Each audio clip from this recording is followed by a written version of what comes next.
Allie had barely slept after getting the response to her text. Questions gnawed at her. Who was sending these texts?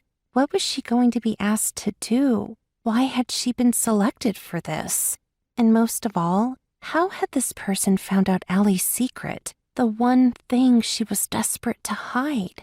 She'd barely closed her eyes when the alarm woke her up at 5. Groaning, she pushed off the cozy quilt her Aunt Ainur had made for her and given her parents the day they adopted Allie from Kazakhstan. It had kept Allie warm on some very awful nights. 3 years ago, Mom and Dad died in a car crash, and Allie and the quilt had moved from their apartment in Philadelphia to the small town in upstate New York where Graham and Grandpa ran their animal sanctuary. Adjusting to life in Snow Valley had been tough, but Lane Animal Sanctuary felt like home the first time Allie walked in to the cat corral. The huge room that led to an expansive outdoor area for the rescued cats was a little bit of paradise, despite the hissing and yowling fights its residents got into from time to time.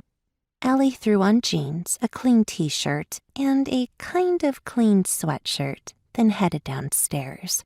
Grandpa, the family chef, was tending a pan of crackling sausages on the stove and making sure the toast didn't burn. "Morning, love," he said to Allie. She grabbed a plate from the drainer and headed over to Grandpa for her serving of sausage and a morning hug and kiss.